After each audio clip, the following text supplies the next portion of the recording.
नमस्कार, आप देख रहे हैं जीटीवी न्यूज। 7 होनहार बच्चों ने सीबीएसई बोर्ड में 100% मार्क्स पाकर जिले का नाम रोशन किया है। बुलंदशहर के डीपीएस स्कूल के 6 और विद्या ज्ञान स्कूल की एक छात्रा को मिले 100% नंबर। बुलंदशहर में डीपीएस स्कूल के प्रिंसिपल ने 100% मार्क्स लाने वाले बच्चों का मिठाई खिलाकर उत्साहवर्धन किया। बुलंदशहर में 100% मार्क्स लाने वाले बच्चों में से कोई सिविल सर्विस में जाना चाहता है तो कोई डॉक्टर, कोई इंजीनियर बनना चाहता है। वही जिला बुलंदशहर में 60 टॉपर में से अकेले पर्व अग्रवाल एक सफल बिजनेसमैन बनना चाहते हैं। बच्चों ने बताया कि कोरोना के चलते ऑनलाइन क्लास में पढ़ाई करना आसान नहीं था। वही कोविड में अपने को खोने के बाद मन भी बेचैन रहता था। ऐसे में भी बुलंदशहर के 7 होनहार बच्चों ने खुद का मनोबल मजबूत रखा और देश में अपनी पहचान बनाई। पेश है बुलंदशहर से प्रदीप पंडित की एक खास रिपोर्ट। क्या नाम है आपका? मेरा नाम कृति भारद्वाज। कृति, आपने 100 to 100 आपने क्रॉस किया है, तो ये सबसे पहले जानना चाहेंगे कि पढ़ाई जो आपने की है तो कितनी मेहनत की आपने ये सब पाने के लिए? सर, मेहनत तो शुरुआत से ही की है। टीचर्स का और पेरेंट्स का पूरा सपोर्ट रहा है। इस ईयर कोरोना की वजह से काफ़ी अफेक्ट हुआ था एकेडमिक्स पर, but all because of teachers और उन्होंने मेरे पेरेंट्स से बात किया और फिर सबके सपोर्ट की वजह से मैं उस स्ट्रेस और प्रेशर को ओवरकम कर पाई and it's all because of that. अच्छा, अभी क्या सोचा है आगे? आगे फ्यूचर में क्या बनना चाहेंगे? मैं आगे इंजीनियरिंग में जाना चाहूँगी और मेरा मेन फोकस रहेगा। I want to do alternate energy and resources, जिसको हम सोलर एनर्जी बोलते हैं, उसमें मैं बीटेक करना चाहती हूँ एंड आगे इन गवर्नमेंट में ministry of natural resources and conventional resources में मैं परस्यू करना चाहती हूँ, ताकि मैं देश की प्रगति में और अपने पर्यावरण के संरक्षण दोनों में अपना योगदान दूँ। क्या नाम है आपका? मेरा नाम अक्षति है। अक्षति, आपने 100 में से 100% आपने मिले हैं। किसको आप ये पूरा श्रेय देती हैं कि किसकी वजह से आपने आज इस मुकाम पाया है? पेरेंट्स का सपोर्ट था और टीचर्स का, बट इफ एक नाम अगर मुझे लेना हो तो मेरे पॉलिटिकल साइंस टीचर, बिकॉज मुझ में वो पोटेंशियल उन्होंने स्टार्टिंग से 11th की स्टार्टिंग से सुरेश सर बोले तुम्हें करना है, तुम कर सकती हो, और उसके बाद हमारा जो पिछले साल का रिजल्ट था वो और भी ज़्यादा इंस्पायरिंग था। तो अगर एक नाम पापा हैं और the second one is Suresh sir. अच्छा, क्या सोचा है आगे फ्यूचर में क्या करना चाहिए? सर, आगे का मेन टारगेट अभी यूपीएससी का है, तो उसके लिए एनएलयू में जाने का मेरा मन है। अभी फ्लैट में सिलेक्शन भी हो गया है, तो यूपीएससी मेन मेरा ये है। क्यों लगता है यूपीएससी में जाना चाहिए? सर, मेरा एप्टीट्यूड हमेशा से आई जस्ट वांटेड कि सिविल सर्विस थोड़ी सी हो, बिकॉज मेरा एप्टीट्यूड उस टाइप का है कि मेरा command, I feel I could be a good leader. और उसके अलावा इट्स जस्ट कि मेरा मन हमेशा से है कि साइंस और उसमें कभी मन भी नहीं किया। और उसके अलावा सर, हमेशा से मन में था कि हाँ यूपीएससी करना है बचपन से ही, सबकी होप्स रही है तो वो करना है, बचपन से ही है वो सपना। क्या नाम है आपका? मेरा नाम हर्षिता है। हर्षिता, आपने टॉप किया है तो कैसा सबसे पहले महसूस कर रहे हैं, बताइए। जी, बहुत खुशी हो रही है और अपने टीचर्स को और पेरेंट्स को बहुत थैंक यू कहने का मन कर रहा है, क्योंकि उन्हीं की सपोर्ट की वजह से आज ये पॉसिबल होता है। हर्षिता, जो मुकाम आपने पाया है वो आसान नहीं होता, तो किन मुश्किलों से आपको गुजरना पड़ा इस मुकाम को पाने के लिए? जी, शुरू से ही यही है कि जो हम मेहनत करते आ रहे हैं वो कंटिन्यूस रहे, वो ब्रेक नहीं होनी चाहिए, वरना हम यहाँ तक कभी नहीं पहुँच पाएंगे। क्या बनना चाहती हैं आगे? जी, डॉक्टर।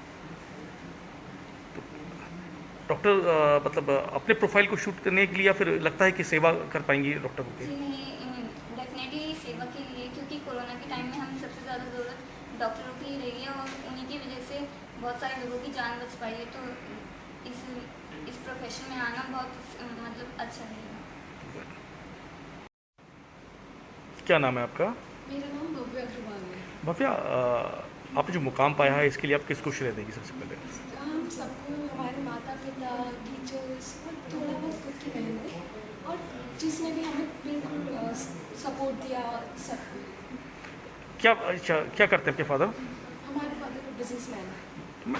भव्या, अभी पीछे कोविड था, कोरोना था, तो बिजनेस में भी बहुत ज़्यादा प्रॉब्लम्स रहीं और घर में परेशानियां रही होंगी, तो मतलब फिर भी उनको पार करते हुए आपने पूरा अपने मुकाम को पाया है, तो कैसा लग रहा है यहाँ पहुँच और किन की परेशानियाँ आपको अगर पता पूछें तो क्या परेशानियाँ रहीं कोविड के दौरान?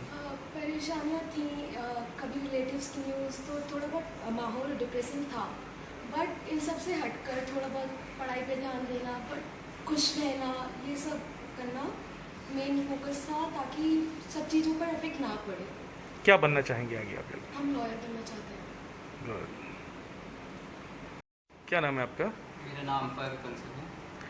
पब ये बताइए कि जो मुकाम आपने पाया है इसके लिए आप किसको आप सबसे पहले धन्यवाद देना चाहेंगे?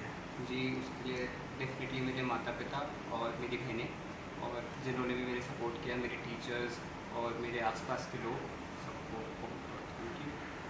पर क्या भविष्य में इन फ्यूचर आप क्या बनना चाहेंगे? सर, मैं एक एंटरप्रेन्योर बनना चाहता हूँ। मैं अपना खुद का स्टार्टअप स्टार्ट करना चाहता हूँ, क्योंकि मैंने देखा है हमारे कंट्री में हर सर्विस को बहुत इंपॉर्टेंस दी जाती है, बट एक बिजनेसमैन को साइडलाइन कर दिया जाता है। तो मुझे वो माइंडसेट चेंज करना है और मुझे अपना खुद का बिजनेस सोशल सर्विस के साथ एक इकोनॉमिकल बैकग्राउंड देना है, कंट्री को इकोनॉमिकल सपोर्ट प्रोवाइड करना है। आप खुद एक बिजनेस फैमिली से बिलोंग करते हैं, तो किस तरीके से अलग हट के उस चीज़ को खुद को आप स्थापित कर स्टैंड कर पाएंगे? खुद भी आप बिजनेस फैमिली से बिलोंग करते हैं, तो ऐसे में आप अलग से आप बिजनेसमैन बनना चाहते हैं, ऑलरेडी बिजनेस कर रहे हैं तो बिजनेसमैन तो आप हैं ही, तो अलग से आप कैसे मतलब खुद को स्टैंड करना चाहेंगे? सर, मैं मानता हूँ कि माता पिता का बिजनेस संभालना एक घर की बात हो सकती है, बट जो अपने बलबूते पे बना हो उस पर ही कर्ज करना चाहिए। तो मैं अपना खुद का बिजनेस स्टार्ट करने की या फिर स्टार्टअप स्टार्ट करने की कोशिश अवश्य करूँगा। आपके यहाँ सर इस बार सीबीएसई बोर्ड में 6 बच्चों ने 100 पे 100 पास किया है, तो ये कौन सा मुकाम है अपने आप में देश में सीबीएसई के रिजल्ट में? और जो बच्चों की जो स्टडीज़ थी ऑनलाइन स्टडीज़ में किस तरह का स्कूल का हेल्पफुल रहा और कैसी परेशानियाँ सामने रही, थोड़ा बताइए। आपको ये बात पता है कि लास्ट ईयर भी मेरे यहाँ 5 बच्चे प्रधानमंत्री मोदी जी के यहाँ से अवार्ड लेके आए, सीबीएसई ने अवार्ड दिया था। तुषार सिंह ने 500 आउट ऑफ 500 मार्क्स लिए। इस साल सीबीएसई ने काफ़ी रिस्ट्रिक्शंस डाली थी, लेकिन इसके बावजूद भी मेरे इन सभी बच्चों के पास, जो 6 बच्चे हैं, इनके पास 6 सब्जेक्ट थे, जिनमें से 5 सब्जेक्ट में इनके 500 में से 500 नंबर आए हैं। तो अगर मैं 5 सब्जेक्ट को मानता हूँ तो इन्होंने 100% मार्क्स प्राप्त किए हैं। ये 6 बच्चे हैं। मैं नहीं समझता कि ऑल इंडिया में किसी भी एक स्कूल के यहाँ से 500 में से 500 के 6 बच्चे होंगे। एक आध बच्चा किसी स्कूल में हो सकता है, जिसका मुझे अभी तक पता नहीं है, लेकिन 6 बच्चे एक स्कूल से ऐसा हो नहीं सकता, क्योंकि ये 100 मार्क्स हम सिर्फ तब दे सकते हैं जब इनके 10th में भी मार्क्स 100% रहे हों, तभी हम इनको 100% मार्क्स दे सकते हैं। जैसा कि सीबीएसई ने जो रूल और नियम जो लगाया था, उसी हिसाब से हमने बच्चों को मार्क्स अवार्ड किए हैं इंटरनली। जो हमारा एवरेज एग्रीगेट था सीबीएसई के अंदर, उसी आधार पर हमने बच्चों को मार्क्स दिए हैं। कुछ परेशानियाँ भी कुछ बच्चों को पढ़ाई में कुछ सामने रही? ये तो पूरे वर्ल्ड में बहुत सारी परेशानियां पिछले 2 साल से सभी लोग झेल रहे हैं पेंडेमिक की वजह से।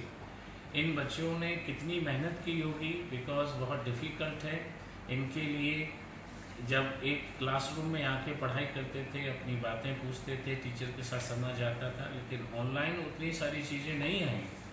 लेकिन फिर भी हमारे स्कूल ने इतना एफर्ट्स किया। जब जब सरकार के आदेश हुए, जब हमने स्कूल खोले, तो हमारे यहाँ अटेंडेंस 100% रही। इन बच्चों ने यहाँ आके काफ़ी पढ़ाई की, मेहनत की, उसका ये परिणाम है कि इनके मार्क्स इतने अच्छे आए हैं। और इन बच्चों को परेशानियाँ तो पेंडेमिक में काफ़ी हुई, क्योंकि लर्निंग उतनी अच्छी नहीं हो पाती है ऑनलाइन एजुकेशन में। फिर भी इन बच्चों ने काफ़ी मेहनत की है, तथा कभी डिवाइसेस की प्रॉब्लम रहती है, कभी इंटरनेट की कनेक्टिविटी की प्रॉब्लम रहती है, तथा इन बच्चों को भी एक फियर है, फोबिया था इस चीज़ का कि कोरोना कहीं ना हो जाए। और मैं नहीं समझता कि इस साल शायद ही कोई ऐसा घर रहा हो जो कि कोरोना से प्रभावित